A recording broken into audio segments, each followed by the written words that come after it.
Kia ora koutou. Welcome everyone to this online introduction on how to start your research into your family history. I'm Fiona, a family history librarian here at Tūranga. This session follows on from our online class on forms and charts and is the final in our series of 3 entitled Hatches, Matches and Dispatches.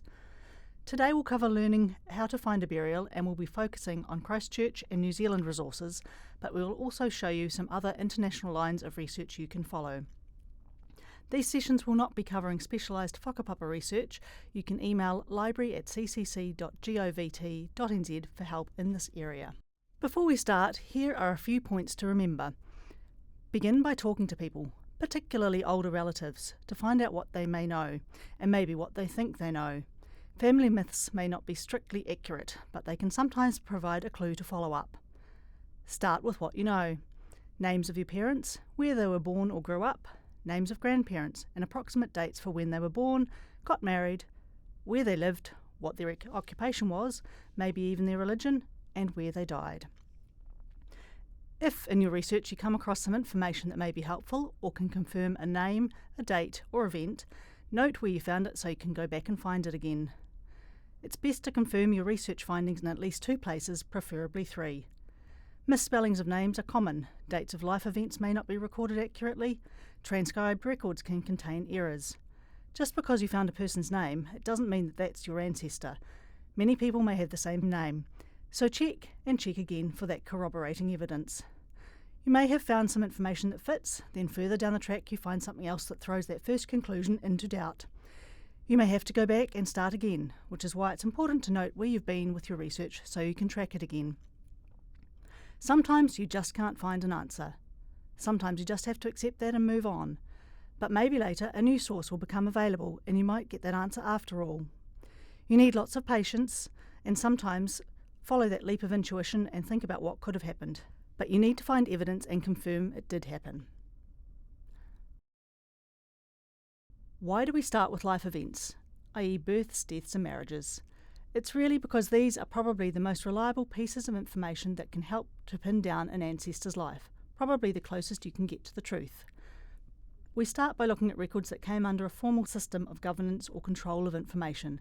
So this means government records and church records, births, marriages and deaths registered with the government, and baptisms, marriages and funerals or burials carried out and registered by a church. You may be lucky enough to have some family records of your own, the old tradition of recording family events in the family Bible down through generations, or someone may have done some research already on your family tree. But be very cautious of the information researched by others. It may have been uncovered some time before a lot more information became available online. Mistakes such as confusing different generations and misidentifications can happen very easily. Check for yourself. More and more newspapers are being digitised on platforms such as Papers Past, and these can provide notices of births, engagements, marriages and deaths and funerals. Often additional names of family members can be picked up this way. And if you're able to find that death and burial in several different places, then you can be pretty certain of the basic facts and confirm that piece of your research. And now, how to find that burial. Remember the point about starting with the known? It's really helpful to be able to narrow down your search to a specific country if possible, and helpful if you know the city or town. If it's Christchurch, then Christchurch City Libraries has a lot of handy local resources, and we have access to useful resources that have national coverage. Names and approximate times of arrival in New Zealand for your ancestors are useful to know. Remember, we're starting with the known, so we want to confirm that before we start working backwards. What information you know, or don't, will drive where your starting point for research might begin.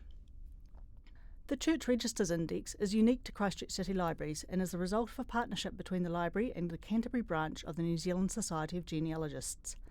It's an alphabetical index of transcriptions on catalogue cards of records from the Register of Churches around Christchurch and some surrounding areas.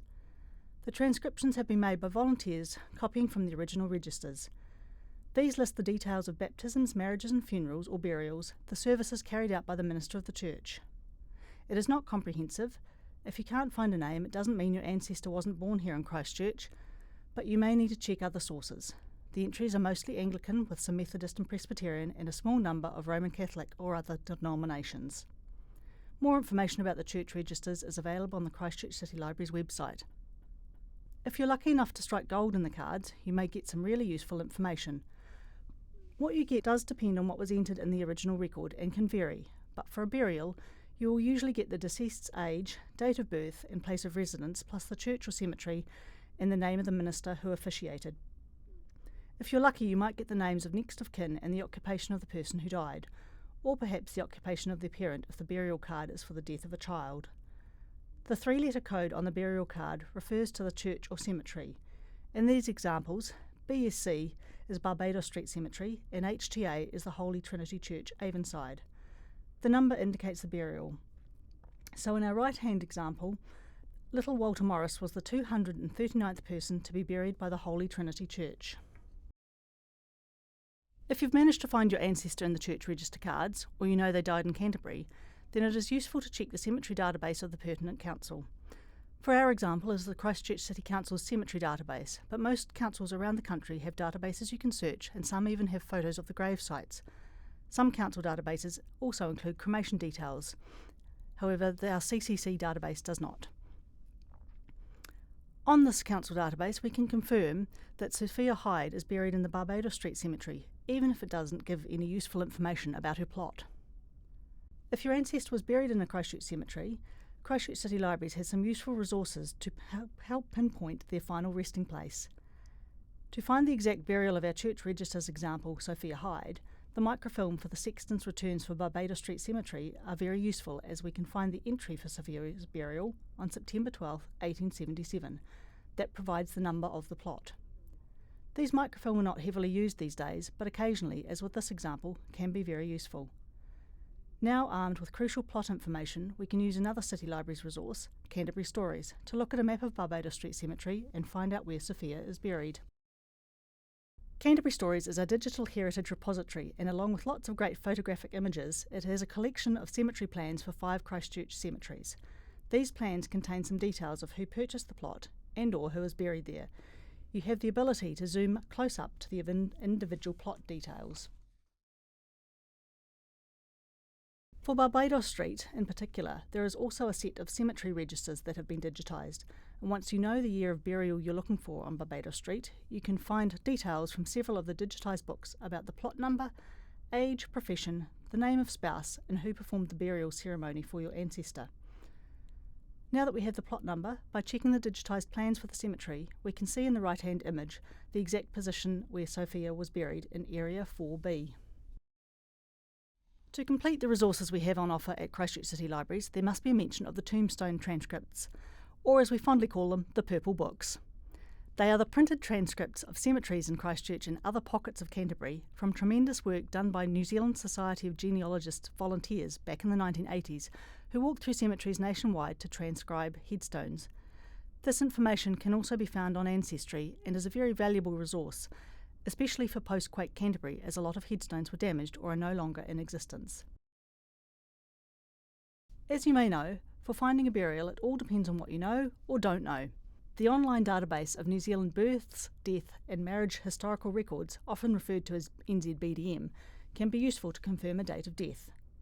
You can use the website to search for historical deaths records and order printouts or certificate copies of the relevant entries.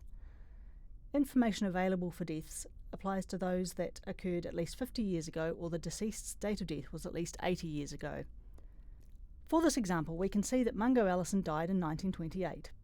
You can use the search to narrow down the exact date of death, but sometimes by searching on Archives New Zealand's database collections, you can find a will or probate that might reveal lots of handy information and save you legwork.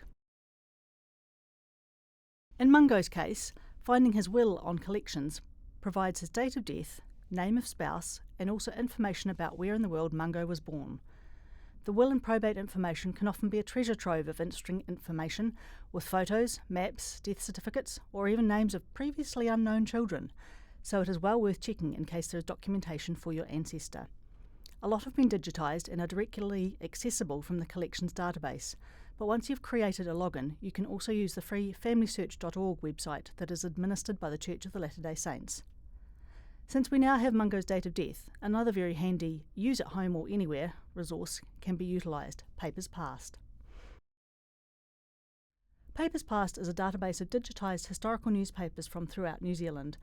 The coverage varies from one province to another.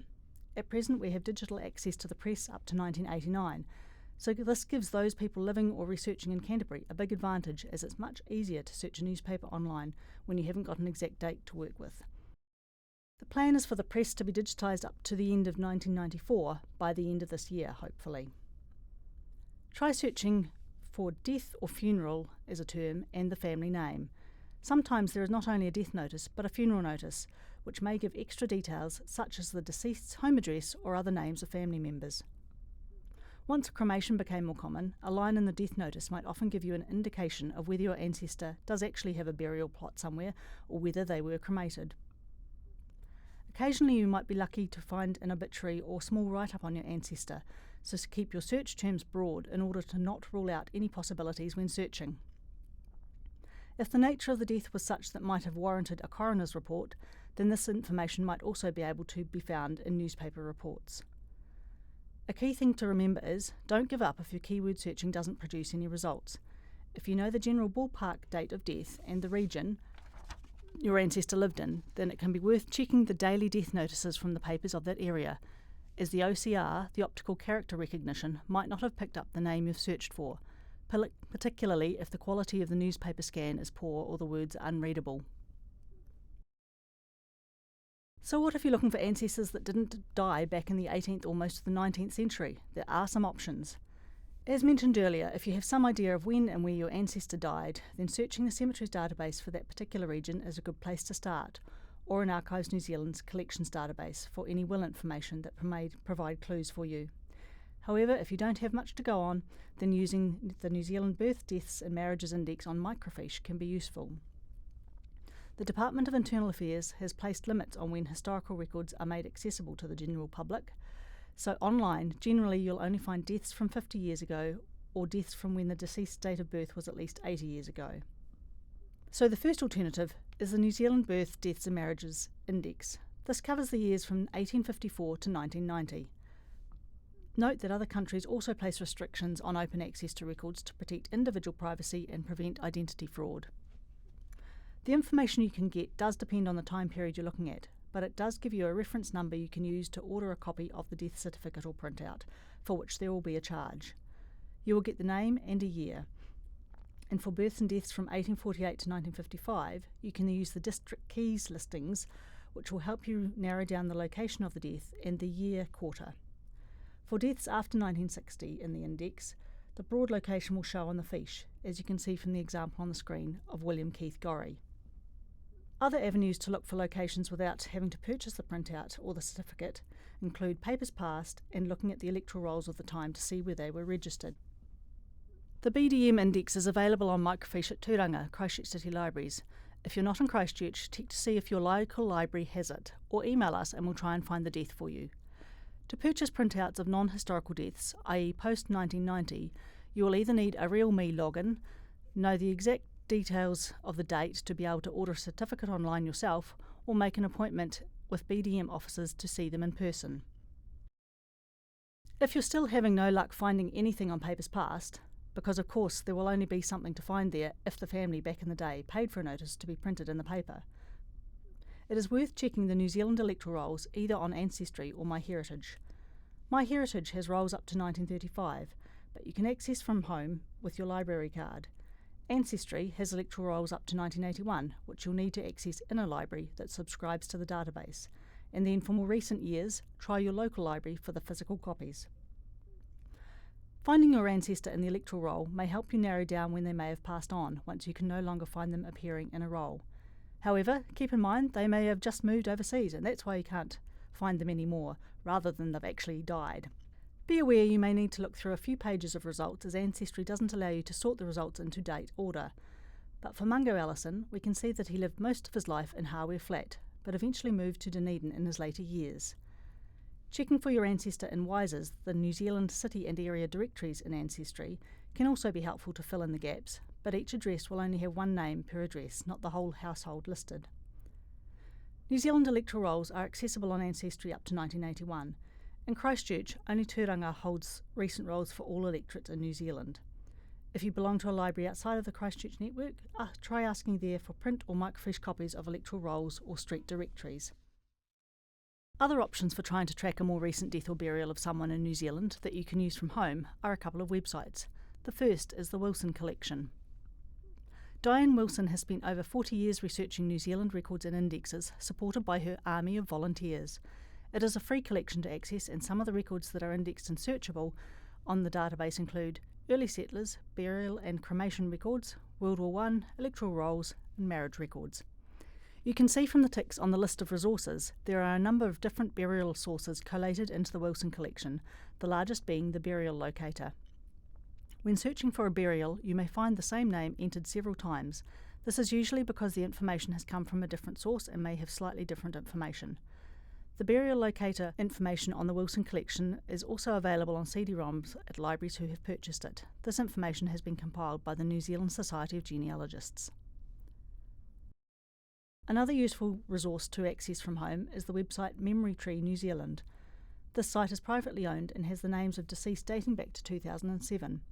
It provides tribute pages for families to remember their loved ones, as well as death notices and the details of the newspapers they were published in.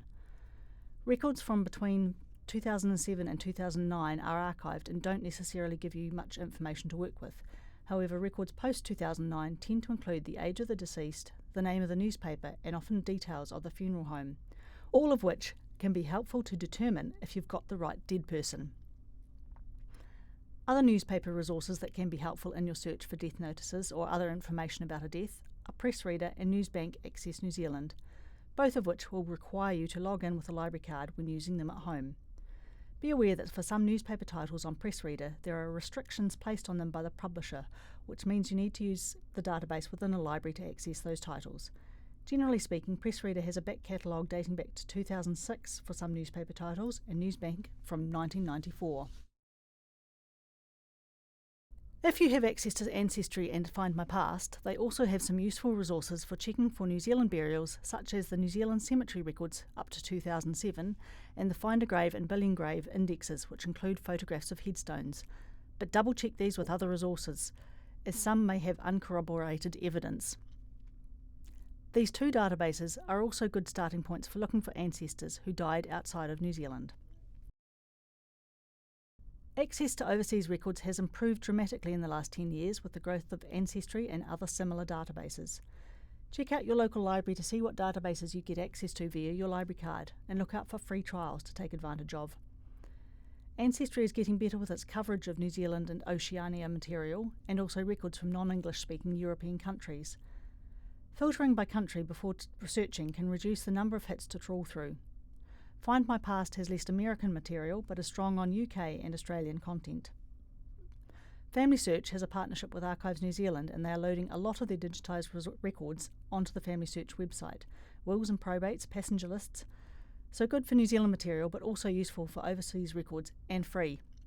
MyHeritage, unlike Ancestry and Find My Past, can be accessed from home using your library card. If you have Scottish heritage, Scotland's People is extremely helpful and free to use for those preliminary searches, though you have to pay for copies of any records, including those original records, which can be more helpful sometimes than the transcripts. One thing to remember, that Scottish women may often be registered or buried under their maiden name. Irish genealogy. Some official records were lost in 1922 when a bombardment and fire destroyed the Public Records Office, including wills and records from some census years. But more material is becoming available online, for example parish records, and the recently launched Beyond 2022, Ireland's virtual record treasury. Searching for national archives and records for a specific country can produce some useful websites.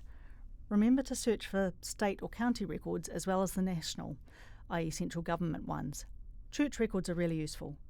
Family history enthusiasts are generating a lot of databases that provide access to records such as passenger lists, but be careful to confirm the source of the information. An organisation, as opposed to an individual, may have more robust research capacity and processes. So, looking at the United Kingdom, you can see that there are a lot of free websites with material that may help your research. FreeBMD can be a good start to begin hunting for the death of a UK ancestor, and can provide you with the details you will then need to order the certificate or PDF on the GRO, the General Register of England's site. The GRO holds records for births, deaths and marriages in England and Wales from 1837 onwards.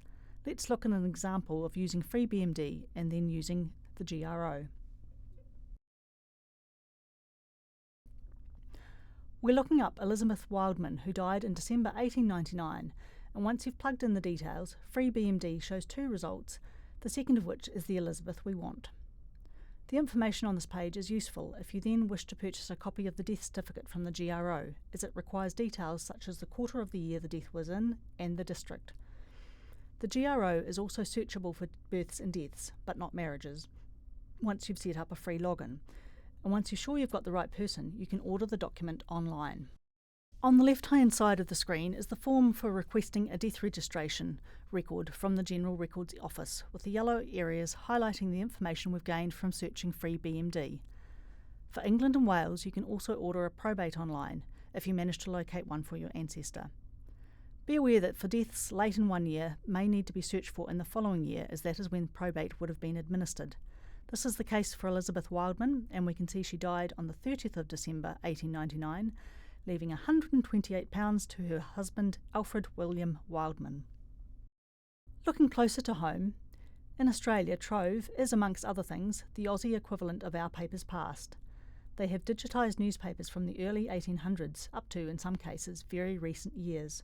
Again, play around with the search terms you use when hunting for death notices or information, as you won't know quite how your ancestor's name might have been reported. The Ryerson Index is a free index to death notices published in Australian newspapers and, more recently, notices published on funeral directors' websites.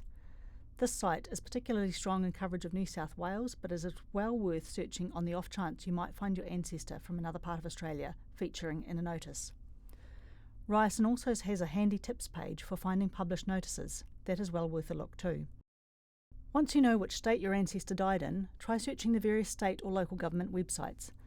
Libraries Tasmania has a particularly good website for finding digitised wills and probate information. And of course, don't forget looking at the research guides available from National Library Australia for some tips and tricks. Just a reminder to explore some of the New Zealand websites for hints on research and access to records, and don't forget to check out the additional information on those overseas sites as well. Save yourself potential frustration by checking the date range and scope of the database first.